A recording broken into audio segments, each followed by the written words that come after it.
What's going on, everyone? This is Dipped in Ink. Welcome to my YouTube channel. I'm Mr. Enigma. I'm here to do a little commentary for y'all about some of the artwork that I do. I'm going to pick random pieces of art that I've created over the years. This actual footage that I'm doing right now that you have seen or that you are seeing is one that I did in 2018. We are now in 2020. I know this is long and overdue, but I just started my channel a little while ago. So I appreciate y'all tuning in. This particular piece right here, I titled it Lit to Death.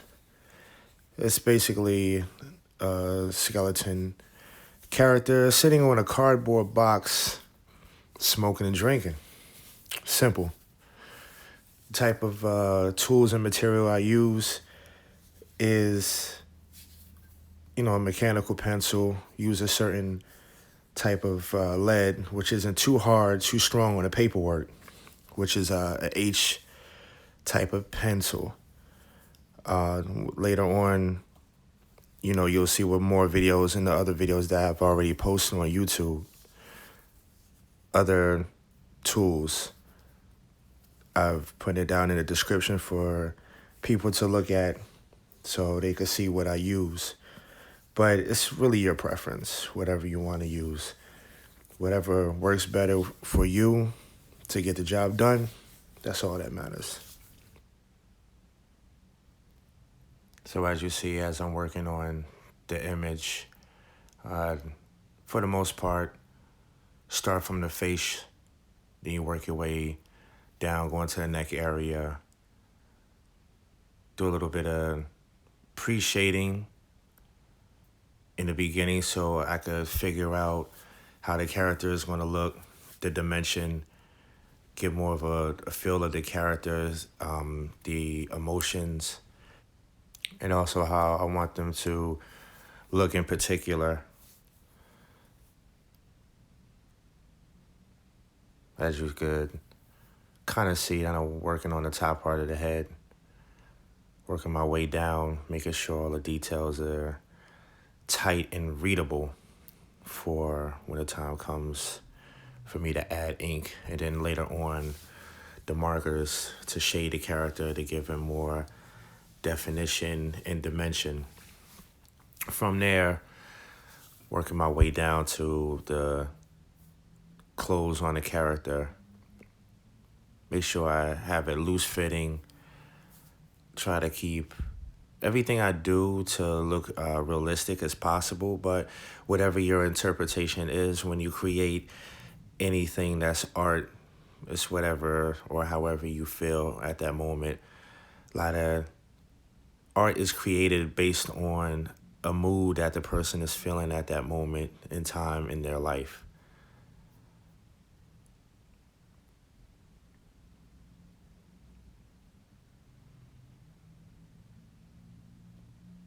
A lot of times when I create, I don't really basically use a reference. Every now and then I'll take an idea that I see or have seen, and I will merge it with other different ideas and blend it into my own different type of style to make it stand out above the rest of the crowd that's out there when it comes to other artists and other creative aspects.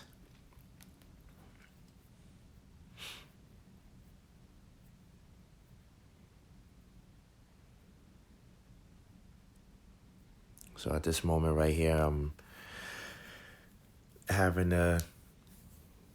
making sure the position of the character is put together properly, making sure this individual is, the skeleton is, sitting down, making sure he's in the right posture, the right pose. I usually don't make too many guidelines in the beginning of my drawing. A lot of times I just freestyle it, and I just keep working on it until it looks good.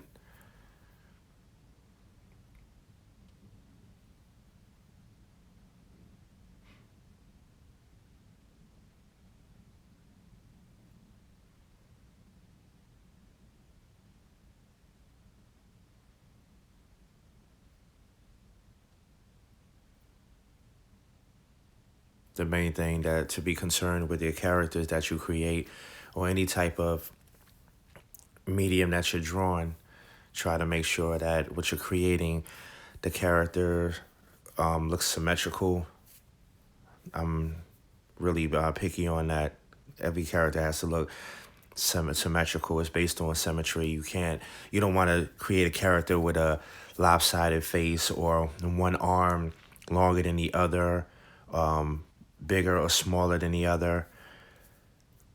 Everything has to be perfectly balanced and in a correct position.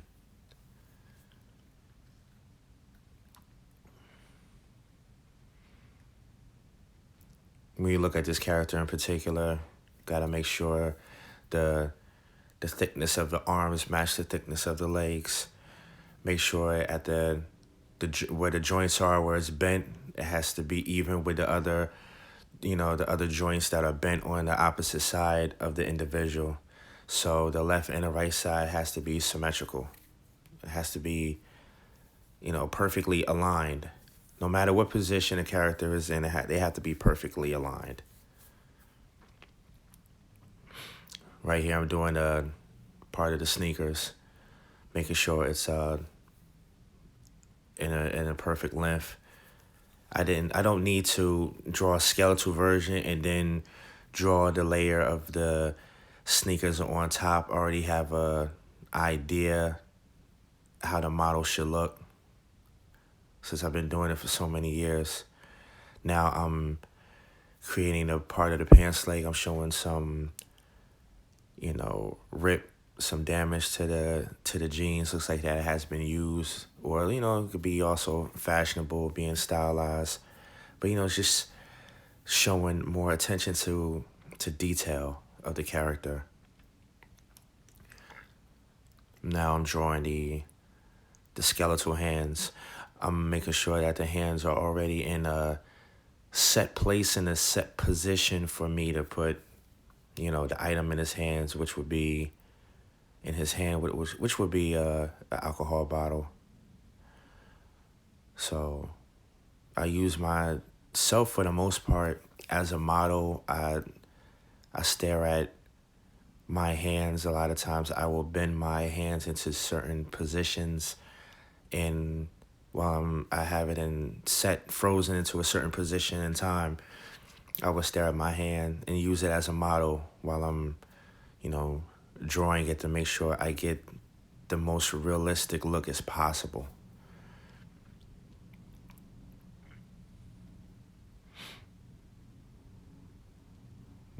Drawing an alcohol bottle.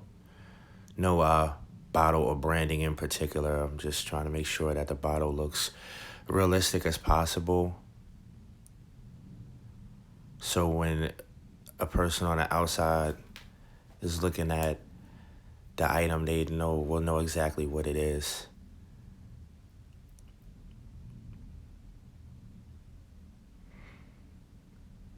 Just measuring the shoe in the distance, making sure that the shoe is the same length and width as the other shoe on the opposite side.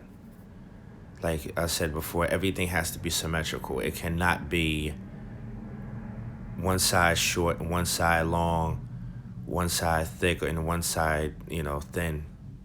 It has to be symmetrical. Symmetry is very important when you draw. Once the creation shows that it's not symmetrical, that it's off, a person is not going to take your level of work seriously.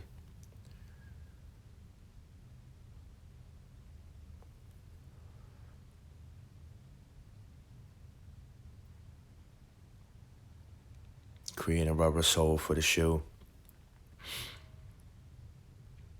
My goal is when I create shoes to try to be as different as possible, not like any shoe that's out here that you see. So I don't want you to look at something and automatically assume it's a certain brand or a certain company. Okay. So right here, I'd erase some parts of the shirt to make it a little bit more closed in, a little bit more tighter. I didn't want the clothes to be too loose fitting, even though if you're a skeleton and you put regular clothes on a skeleton, of course it's going to be very loose fitting because, it's a skeleton. It's no meat, no flesh. I'm adding a cardboard box to show to show what he's sitting on, and also I'm showing the details of the box so people can see that it's actually a box with the flaps being out and bent. The box being bent to show weight of the character sitting on the box.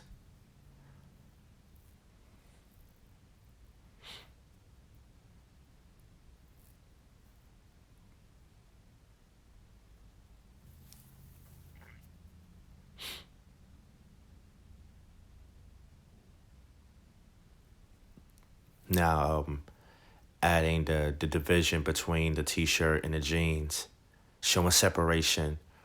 Showing separation is really important. You want to be detailed, but you don't want to be too detailed where it's a lot of traffic and you confuse the person who is looking at the image.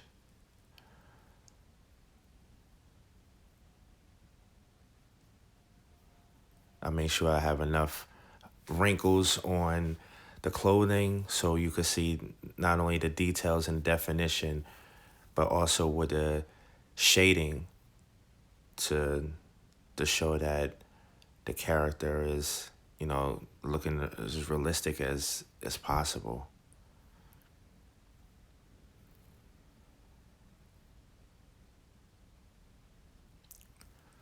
Now I'm drawing the other hand of the skeleton, making sure that everything is properly positioned,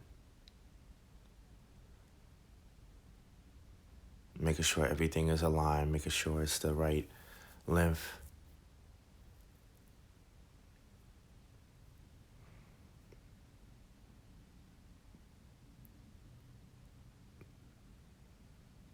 With the skeleton hands, I'm making sure the hands are properly bent with the details, with the fingers.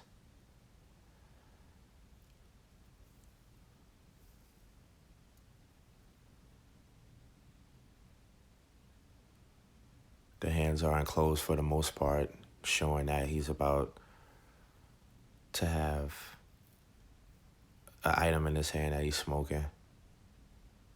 You know what the item is, and I don't have to break that part down.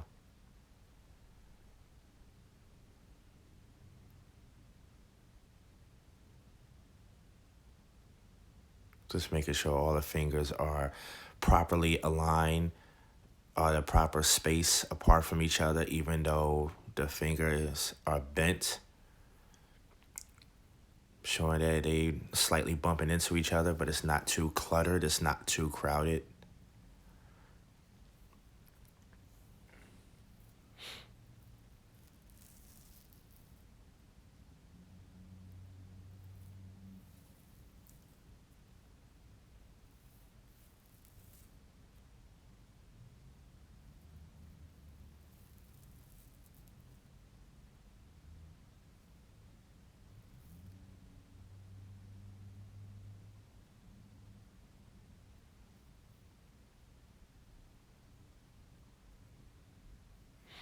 As you can see with the character's knee, I had the jeans being shredded to display the detail of the character, the detail of his clothing.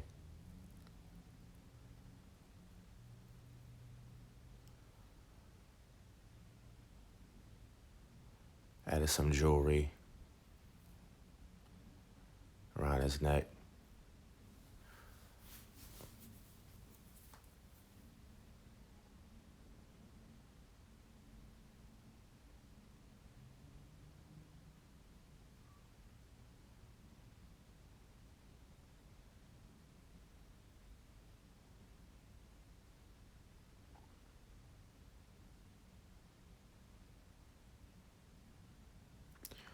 This part, adding a watch on the character. Because when you wear jewelry, you have to be equipped with the chain, the watch, the ring, all of that. And that's exactly what I add on here.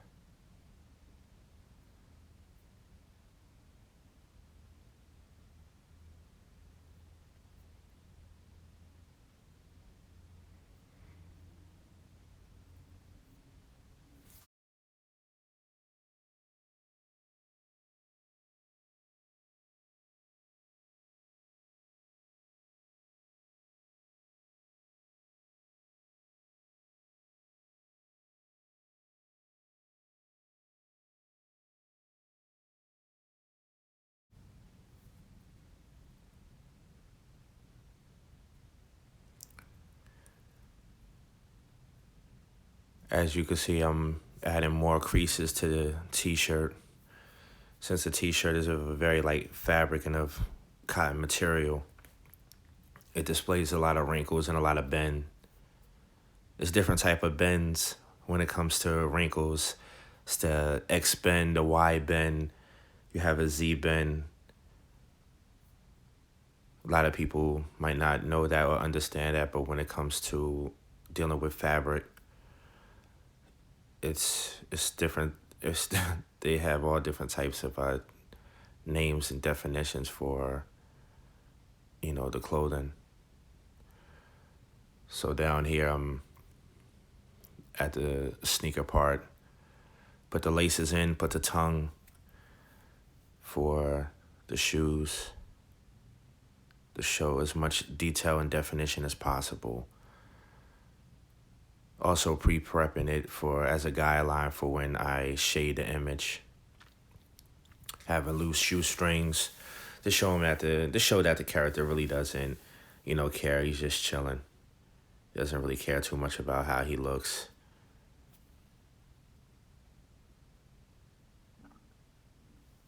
He's smoking, he drinking, he has a relaxed attitude, relaxed frame of mind. Doing the tongue and the laces on the other side. Not too much detail. You want to show detail, but you don't want to be too busy. Sometimes being short and simple is the best thing you could do when it comes to creating your characters. If you overthink it too much, then you could easily destroy the main idea or the main image that you're trying to create.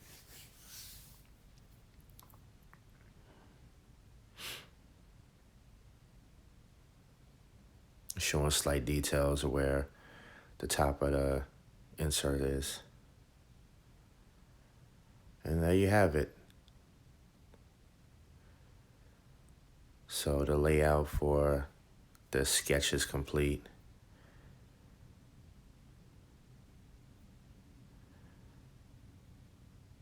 Then right here you see the complete look with everything shaded and broken down into details.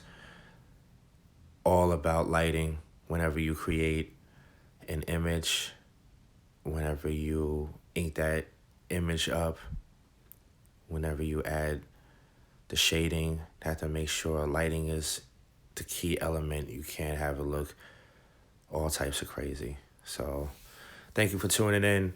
Appreciate y'all for checking this out. More to come.